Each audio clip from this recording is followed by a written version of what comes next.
मनुष्य के लिए मनोवेग से बढ़कर और कुछ नहीं है। इनकी व्याख्या धर्मशास्त्रों में भिन्न भिन्न रूप से की गई है, परंतु इसका वास्तविक रूप कुछ और ही है। शक्ति का प्रथम झटका वासना था। वह सृष्टि रचना के लिए अपेक्षित समस्त शक्ति से परिपूर्ण था। उसमें सृष्टि के फैलाव के लिए आवश्यक सभी शक्तियाँ समाहित थीं। उसकी उत्पत्ति उच्चतम बुद्धि से हुई थी, क्योंकि ईश्वरीय इच्छा को गति देने के लिए वह एक प्रमुख कारण बना था। वह हमारे भी हिस्से में पड़ा, लेकिन उसकी सुंदरता विलुप्त हो गई, क्योंकि अहम ने उसे विभिन्न दृष्टिकोणों से देखा। उच्चतम बुद्धि और काम का केंद्र एक ही है।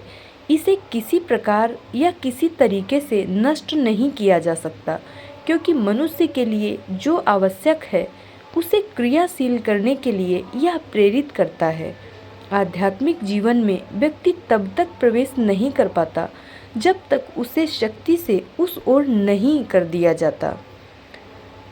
9 अप्रैल को शाम को अकारण ही मैं क्रोध में वशीभूत हो गया। यह क्रोध करीब आधा घंटा तक बना रहा। क्रोध और काम ईश्वर की कृतियां हैं, जबकि लोभ, संग्रह की इच्छा और मोह अनुचित लगाव है। ये मनुष्य की कृतियां हैं। ईश्वर की कृति को कोई नष्ट नहीं कर सकता। हम इसका केवल रूपांतरण कर सकते हैं। हमें चाहिए कि हम अपनी कृति को नष्ट कर दें।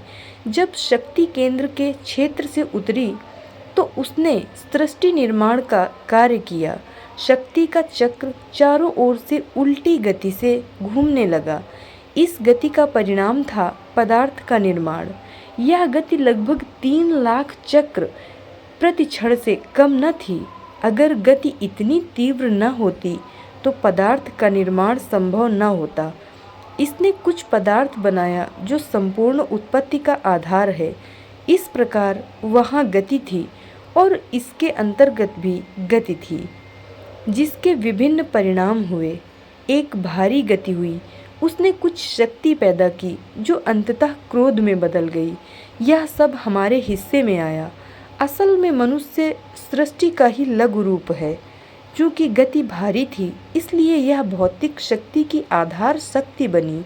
जब इच्छा शक्ति अपनी गहराई को छूती है तो इसमें एक प्रकार की उत्तेजना पैदा होती है, जिसका आभास इसे उपयोग करने वाले व्यक्ति को होता है। भारीपन का कारण असंतुलित गति है।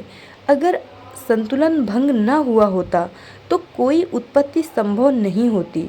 हर प्रगति के लिए उतार चढ़ाव दोनों आवश्यक है। 11 अप्रैल को सुबह 7 बजे कुछ देर के लिए प्रेम भाव उमड़ पड़ा। शेष अवस्था तमाम दिन अपरिवर्तित रही। 12 अप्रैल को सुबह 6 बजे मैं सामान्य अवस्था का अनुभव कर रहा था, परंतु अपने आप को ध्यान में लीन नहीं कर सका। सुबह 7 बजे तक इधर उधर के विचार आते रहे। 14 अप्रैल को सुबह 4 और 5 बजे के बीच मैंने स्वप्न देखा कि मैं मर रहा था और अत्यधिक शांति का अनुभव हुआ। पूरे दिन बहुत अच्छी अवस्था बनी रही। मरने की अवस्था उस समय जब वह महसूस करने से कहीं अधिक सशक्त होती है, सभी चक्रों में आरंभ होती है। इसका अर्थ यह हुआ कि अभ्यासी अपनी पहचान खोकर उस केंद्र की अवस्था में लय हो गया है। ज्ञान शब्द से शायद अत्यधिक शांति का अर्थ लगाया जा सकता है। जब हम ज्ञान शब्द का उच्चारण करते हैं तो ध्वनि के प्रवाह से ऐसा लगता है कि मूल शब्दांश से कुछ निकलकर अंतिम शब्दांश ज्ञान पर समाप्त होता है। यह दर्शाता है कि जो आरंभ में है वही अंत में भी होना चाहिए। जब आप परम तत्व के ज्ञान के संपर्क में होते हैं तो वास्तविकता के रूप में आप कुछ लाते हैं जो उसकी विभिन्न अवस्थाओं के अनुसार प्रदर्शित होता है। अतः ज्ञान केवल समझने या जानने के लिए नहीं कि हम क्या हैं अथवा हम उसमें क्या हैं अथवा वह क्या है। दिव्य अवस्था की उपलब्धि सच्ची असलियत को मुखरित करती है। यह एक प्रकार का नृत्य है जो कुछ विशेष गतिविधियों के साथ अपने प्रभाव से उत्पन्न होता है। इसमें विभिन्न स्तर हैं। जिनकी व्याख्या मैंने अपनी पुस्तक अनंत की ओर में की है। संक्षेप में ज्ञान का अर्थ जानना नहीं बल्कि पा लेना है। यह वह अवस्था है जब ज्ञान और कर्म एक हो जाते हैं। जो कुछ ईश्वर ने अपने क्षेत्र में दर्शाया, उसकी शक्ति द्वारा हम वही अपने क्षेत्र में दर्शाना आरंभ करते हैं। सच कहा जाए तो यह अपने उच्चतम बिंदु पर प्रलय की अवस्था है, जहाँ दिव्यता को छोड़कर बाकी कुछ भी नहीं रहता। वह अपने संपूर्ण संवेग में है और हम अपने संवर्ग में संपूर्ण हो जाते हैं। वह संपूर्ण है, हर मायने में संपूर्ण है। ज्ञान सतह पर रहता है और सत्य आधार का कार्य करता है। अतः एकमात्र ज्ञान है सत्य।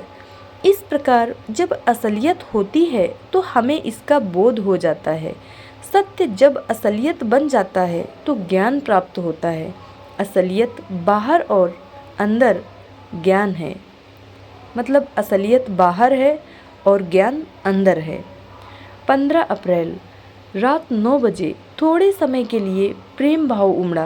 प्रेम क्या है? जब हमें मालूम नहीं होता कि हम उससे क्यों प्रेम करते हैं और किस लिए। कभी कभी प्रेम की दशा में मनोवेग पैदा हो जाता है। कभी हम रोना शुरू कर देते हैं और कभी हमारा रोने का मन करता है। मनोवेग निसंदेह मनुष्य की कमजोरी है, पर चूंकि यह स्वाभाविक रूप से आता है, मैं इसके विरुद्ध नहीं हूँ। यह किसी प्रकार की हानि नहीं पहुँचाता, बल्कि थोड़ा बहुत लाभ ही पहुँचाता है। आमतौर से रोना तभी आता है जब मनुष्य उसे सहन नहीं कर पाता। दूसरे शब्दों में, उसमें सहनशीलता की कमी होती है। 18 जून सुबह 9 बजे जब मैं कचहरी की ओर जा रहा था, मैंने महसूस किया कि संसार प्रकृति का क्रीड़ा स्थल है। यहाँ हर व्यक्ति पूर्णता प्राप्त करना चाहता है, लेकिन वह भूल गया है कि स्वयं उसकी असली आत्मा सांसारिक कार्यों में संलग्न है। पूर्णता शब्द विद्वानों के बीच वाद विवाद का विषय हो सकता है, लेकिन मेरे मत में यह अत्यंत सरल है। पूर्णता प्राप्त व्यक्ति लगभग पूरी तरह सामंजस्य की अवस्था में रहता है और उसके लिए स्थूल संसार तथा प्रकाशमय संसार एक दूसरे के समानांतर चलते रहते हैं। उसके लिए इस संसार तथा प्रकाशमय संसार में कोई भिन्नता नहीं होती। अगर किसी व्यक्ति का आध्यात्मिक पक्ष पूरा है किंतु सांसारिक पक्ष अपूर्ण, तो मेरी नज़र में उसकी यह पूर्णता अधूरी पूर्णता है। मनुष्य को पूर्ण मनुष्य बनने का प्रयास करना चाहिए, ईश्वर बनने का नहीं। हम यहाँ ईश्वर की सृष्टि बिगाड़ने नहीं, बल्कि उस ईश्वरीय व्यवस्था को सुरक्षित बनाए रखने का प्रयास करने आए हैं।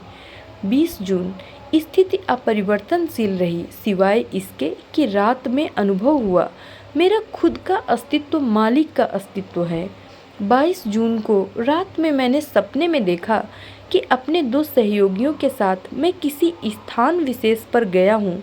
वहाँ हमारी भेंट एक औघड़ संत तंत्र विद्या करने वाले से हुई, जिसने मुझे बताया कि तुम अपने गुरु के प्रेम में इतना डूबे हुए हो कि तुम्हें अपनी आध्यात्मिक उन्नति की भी कोई परवाह नहीं है। उन्नति करने की तड़प और उसका विचार दोनों ही ज़रूरी चीज़ें हैं। 5 जुलाई रात में स्वप्न में मैंने ईश्वर की ओर प्रेरित एक संत को देखा। उन्हें देखते ही मैं तुरंत अपने मालिक के ध्यान में चला गया। इस पर उन्होंने कहा, तुम बड़े चालाक हो। कुछ समय बाद मैं दूसरी जगह पहुंचा, जहां अपने कुटुंब के सारे सदस्यों के साथ एक अन्य संत मौजूद थे। मैंने उन्हें अपना स्वप्न बताया। उन्होंने मुझे प्राणाहुति दी। मनुष्य के परिवर्तन के लिए ईश्वरीय शक्ति के प्रयोग को प्राणाहुति कहते हैं। विचारकों का मानना है कि मनुष्य एक सामाजिक पशु है। इसका मतलब है कि इसमें पशु प्रवृत्ति विद्यमान है। प्राणाहुति के प्रयोग से यह पहले श्रेष्ठ पशु बन जाता है, फिर सुधर कर मनुष्य और इसके बाद पूर्ण मनुष्य। परिवर्तन यही है। मन की प्रवृत्तियां बदल जाती हैं और वह हर कार्य उचित ढंग से करना शुरू कर देता है। कर्मेंद्रियों का सही प्रयोग करने लगता है। मन संयमित हो जाता है और अंत में वह ईश्वरीयता को प्राप्त होता है। प्राणाहुति का यही परिणाम है। इसी परिणाम को प्राप्त करने के लिए हम इस प्राणाहुति रूपी यंत्र को उपयोग में लाते हैं। इसके द्वारा हम पाते हैं कि उन्नति के हर स्तर पर ईश्वरीयता झांकती नजर आती है और अंत में सब कुछ ईश्वरीयता में ही लीन हो जाता है।